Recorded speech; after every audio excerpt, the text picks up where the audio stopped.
about that, people. It cut out during the speed run, so this is part 2 of the speed run. Again, I'm still going to try and get this to you as quickly as possible. But here we go. So back to this thing. So that we have the Pachycephalosaurus, which is basically a, like I said, had this big massive dome on top of its head, top of its skull. They're used to actually bash with. Again, like I said before, the stone crystal, I reckon it looked like an arm or joint, but it's been crystallized as as a quartz crystal. So let's have a look at another one. And we have the Stegosaur. Now this, I believe, is also a quartz crystal, but it's supposed to, the way it's cut, I believe it's supposed to represent, there we go, I believe it's supposed to represent like a spot, like the actual plate of a stegosaur, or a tooth. But yes, that is a lovely quartz crystal that's been shaped into that way. Now, I don't know whether that's the way it was carved out or what, but there we go. A lovely, lovely little bit of quartz crystal. Again, as I stated before, just in case people wondering, okay, these are all just gemstones. Why? I've already covered fossils. Why are they, even this brand called Meteor fossils? Why are they actually in these crystals? Now, the reason for this is because fossils can actually crystallize. I think I showed you that with my ammonite. Here we go. Next one, Elasmosaur again. Now, if I remember correctly, the Elasmosaur was the... Oh, there we go. Geode. Very, very beautiful. Very, very beautiful rock. The geodes are. If I remember correctly, geodes are normally just like a standard rock that you find on the ground, but if you crack it open, inside is this lovely crystalline structure inside. Now, I do believe it is from the family of quartz crystals, but I don't think they actually mentioned as as what they are. Okay, next one.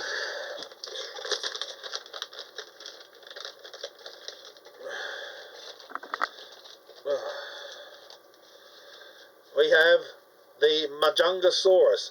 Now, according to the Majungasaurus, I believe it's a theropod dinosaur, and I believe it's based on the, in the same family line as the T-Rex, I believe.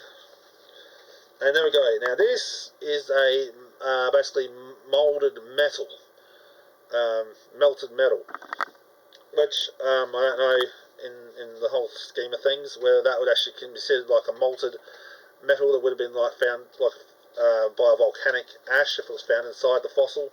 Could be like this sort of melted metal inside the fossil. Now again, I said archaeologists or paleontologists, let me know if that could be possible, that that metal can be found inside fossils. I don't know, but that's just my theory of reason why they've got it in this set, saying it's Majungasaurus has got metal in it. Oh boy. Another crack open.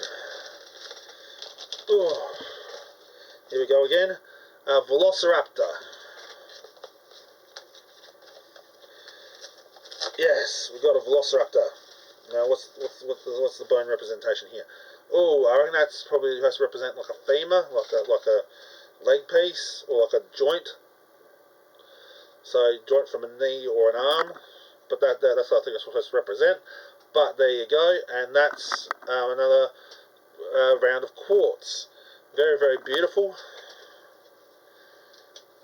Very, very beautiful quartz.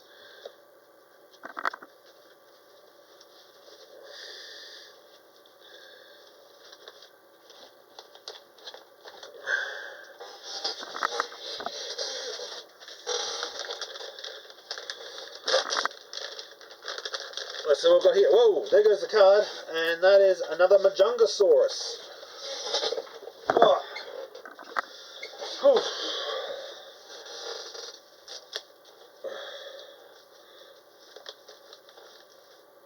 Yes, another big chunk of metal, molten metal.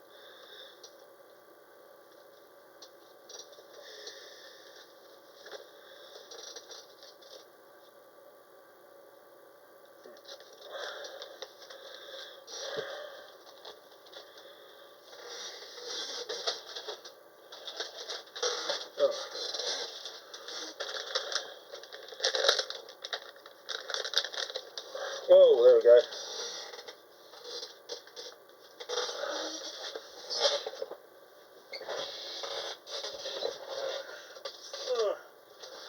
It is a Parasaurolophus.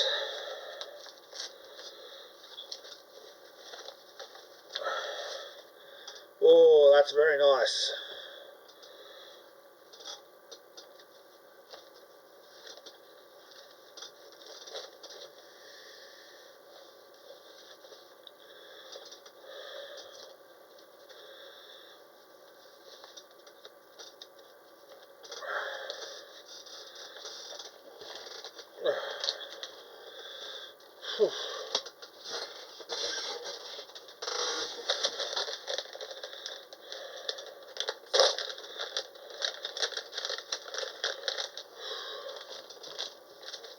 This one is another Parasaurolophus.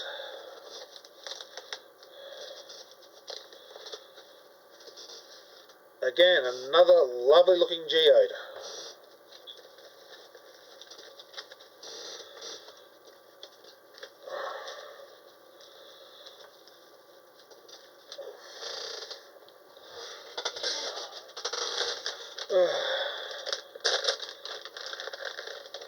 Now this is a Stegosaurite.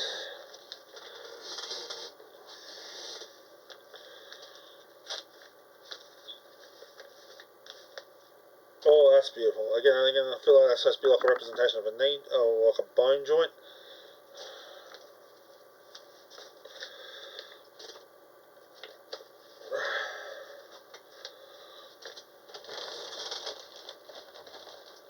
Oh, I'm getting a bit bent, getting in trouble here.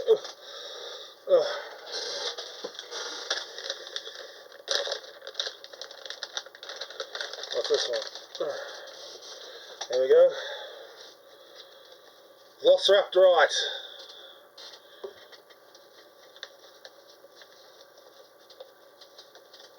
I normally like the ones that are shaping the claws of the teeth, but at the moment we've been getting a lot of joint ones. What's this one? Ah, there we go. That's another joint, I believe.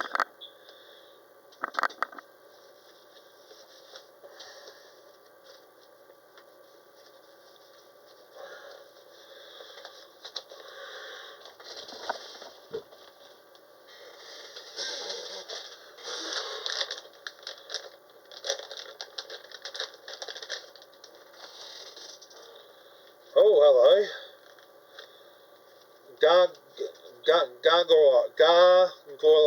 Gargoylite. Back to the Gargoylicosaurus, which is basically an Ankylosaurus, if I remember correctly. And I believe what this is like a form of pyrite. And that looks absolutely beautiful, people. Now, again, about the Gargoylosaurus, I believe it's in the family of the Ankylosaurs. And, yeah. Which had a bony plates on its back, which acted almost like a tortoise shell, which is what you get with most of the Ankylosaur family.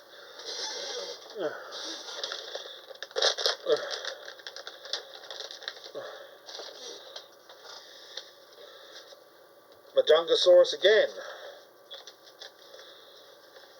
Another lovely clump of metal.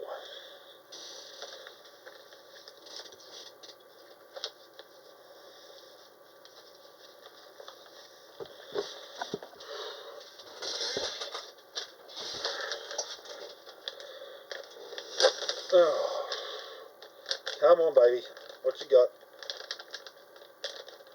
Dang it. Come on. Come on. Oh, dang it. Dang it.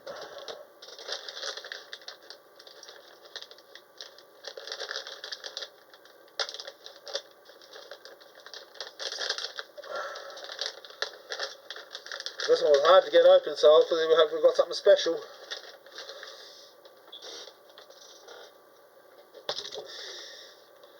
Tyrannosaurus! Beautiful! Hallelujah for a Tyrannosaur. Now, Tyrannosaur has been known as one of the largest predators to ever walk the planet. Largest predatory dinosaur. As it says on the sheet here, it weighed around 7.97. Weighed about 7 to 9.7 tons. And its height was pretty tall. But there you go. And I think that's supposed to be a representation of, again, one of the bones. But yes, finally got a special. I love the T-Rex shards. Again, it's a quartz crystal, but I still love it. I love finding the T-Rex, because mainly T-Rex is my favourite dinosaur. So, okay, yeah, okay. Looks like I reckon I can do it in this second video. I reckon I might be able to do this. Don't hold me wrong, people. We may have to do a part 3, but I hope we don't have to. I'm going to try and still keep doing this speed run and see how we go.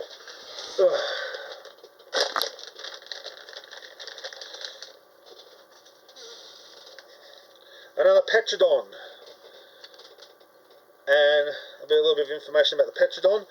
The Petrodon, basically also known as a pterodactyl, I believe, unless Petrodon and pterodactyl are two different genus in the species. I'm not exactly 100% sure. Correct me if I'm wrong. There we go. A lovely geode.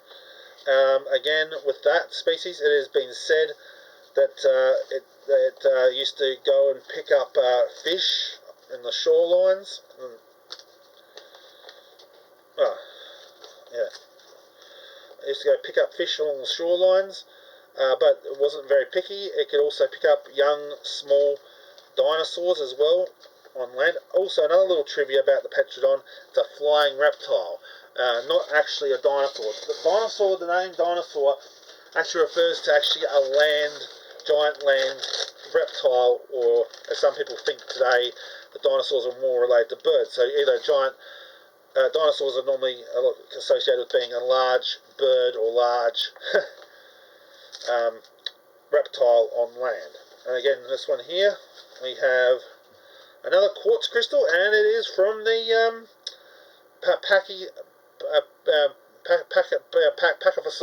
Pachysaurus, basically. Again, it's another bone, I believe. It resembles another part of the bone, but it's actually a quartz crystal. That's lovely.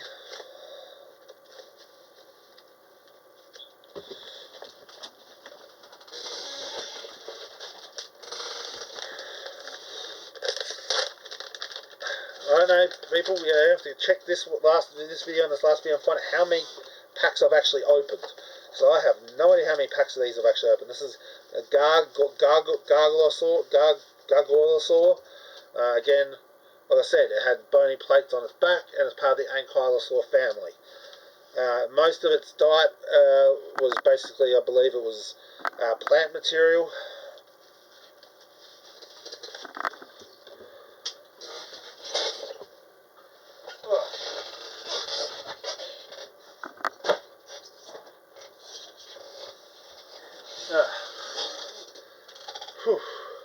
A lot of it, like I said, was basically, a lot of its food was plant material, and may have even eaten some fungus, but fungi. But as far as we know, a lot of its dietary plans was plant-based.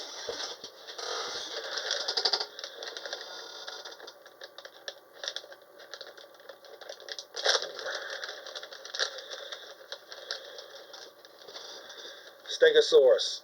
Again, Stegosaurus. Now, Stegosaurus, it had bony plates on its back. Now it is, and they suspect that these large bony plates on the back of a Stegosaurus were like giant osteoderms that you actually find on, like crocodiles and most reptiles. Those little plates on the back of their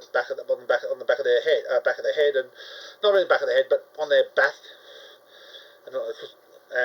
these little things called osteoderms, which is like these special scales that help with regulating heat. And also, again, the back plates of a stegosaur is what inspired the back plates on Godzilla.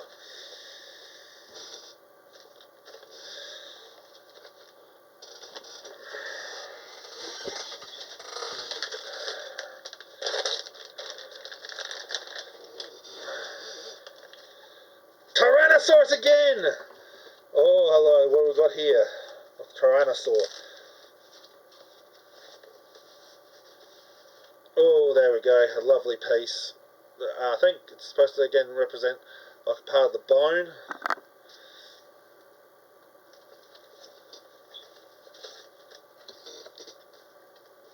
As you notice, also according to this Dinosaur Art Meteor collection, I think the T-Rex is the most hardest one to find out of these collector's pieces.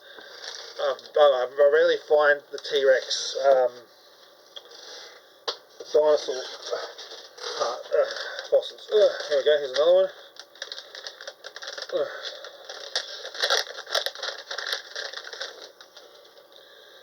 What's this one? Another Petrodon.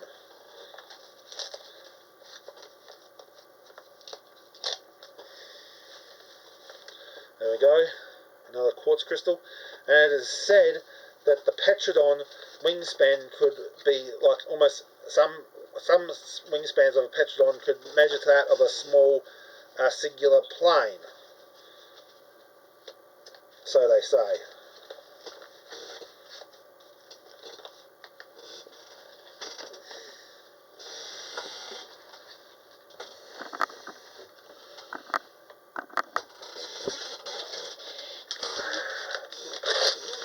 What else have we got here? Tyrannosaurus again! Beautiful.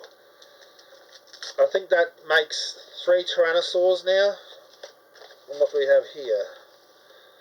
I've always wanted to find tooth-shaped ones, but I keep finding bone-like shaped ones, not tooth-shaped ones. But still, very, very, very beautiful quartz crystal. Normally I'd be prone not to collect quartz crystal, but hey, if it's a Tyrannosaur type thing, I'm definitely interested. Now, about Tyrannosaur, again, it's short arms, the short little arms that the T-Rex has. Nobody knows exactly what those short little arms were for. Some have speculated that the short arms on a T-Rex could have been for getting them off the ground if they were lying, like sleeping on the ground, and then to push themselves off the ground.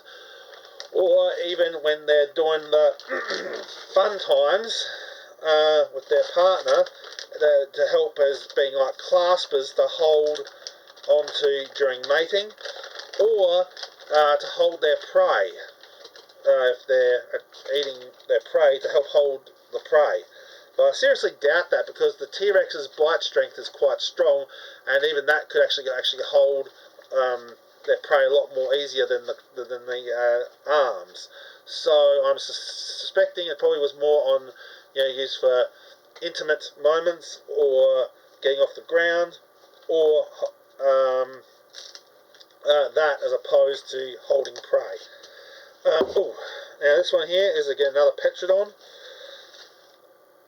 There was also some species of Petrodon. Some people believe Papua New Guinea, and some parts in the deepest parts of Africa, like the Congo.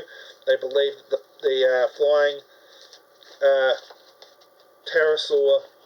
pterodactyl, or some relative of it, is actually well alive in the Congo, and also in New Zealand and around places like that. Next one, Velociraptor. Velociraptor.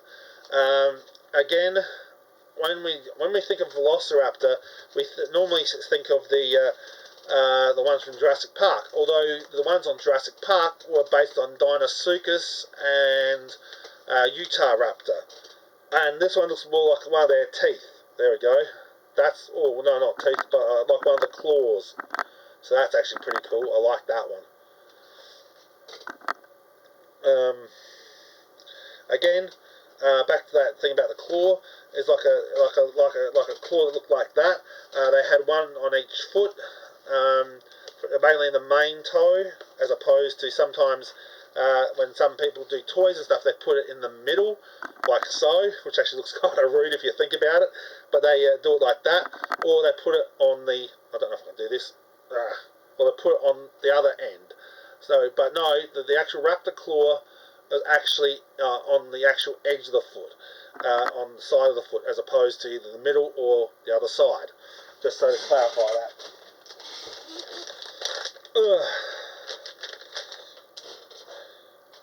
Another Pachycephalosaurus.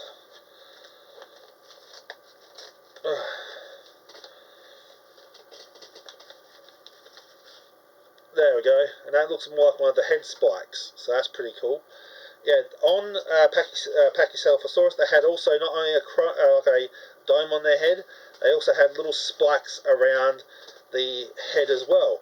And there was a species known as Dracorex, and now they have now discovered that Dracorex, based on the dragon from Harry Potter, Dracorex now has now been considered as a part of a juvenile of a Pachycephalosaurus. Oh, come on. There we go. Come on. Come on. Come on. You better be something good. Stegosaur. Here's another little interesting fact about the Stegosaur. The spikes on the tail of a Stegosaurus, that's what this looks like. Now that's cool. Like a spike on the back of the tail of a Stegosaur. That's what this looks like right here. The spike. Now the spike on the tail of a, there we go, sort of like a spike on the tail of a Stegosaurus is actually called a Thugamizer, I believe, or something to that effect. And it is said, people have said, oh yeah, that thing could swing around, and you know, the Thugamizer could swing around and hit like T-Rex in the leg or something like that. But here's the thing, or any other kind of predatory dinosaurs trying to catch and eat it. Here's the thing though, the Thugamizer, which is the thing on the tail, not really good for fighting actually, it turns out. They're not, because they can easily break off. There we go, next one. So it's now assumed by scientists that it may have just been another display piece as opposed to actually used for combat. The spikes on the back of a Stegosaur tail. Anyway, here's another one. Oh, that looks beautiful. Now that looks like, actually, like almost looks like a tooth, but it's probably more like a claw. For this one, again, a raptor. Again, like I said before, in Jurassic Park, they based their raptors on, I think, like I said, the Deinonychus and the Utahraptor, as opposed to what a real Velociraptor is. As you can see by this little diagram at the bottom of the card, it shows that actually the Velociraptor was actually smaller. And when the kid in Jurassic Park says, "It looks like a 6-foot turkey," he was onto something. Basically, that's exactly right. It has been speculated now that Velociraptor, Deinosuchus, and the Utahraptor may have had feathers, being part of the bird-like dinosaurs.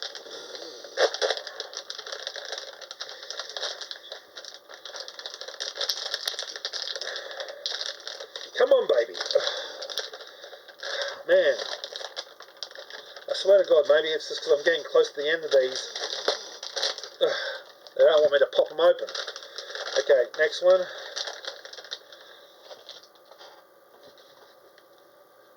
Elasmosaur. Okay, again, with the Elasmosaur, other fun facts. Elasmosaurs could swim like like the Elastomosaur and the basically the Plesiosaur, can actually swim close to like in shallow water. Again, they're still trying to prove that, but they can.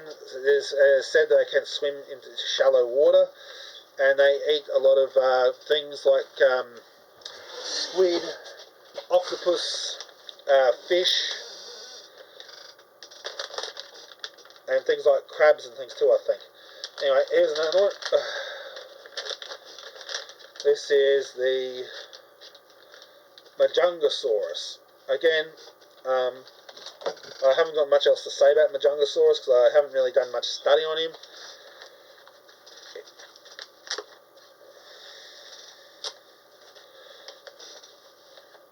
There we go, another big chunk of metal.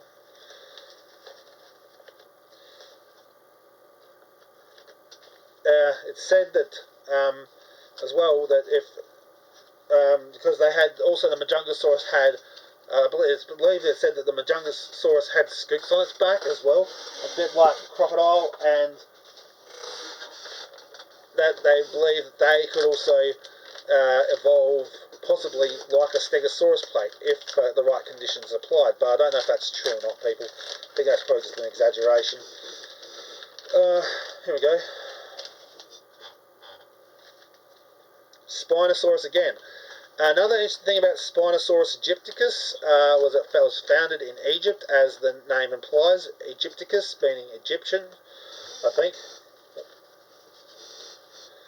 And there we go, another piece. Interesting thing about Spinosaurus, like I said, it didn't have the, whilst it is, yes, a bigger predatory animal as T-Rex, it may have not walked on land too well, and pretty much the Spinosaurus is pretty much like a crocodile with a spine on its back, if that's the best kind of description you can describe a Spinosaurus. It had more of a the Spinosaurus had more of a crocodilian-like stance as opposed to the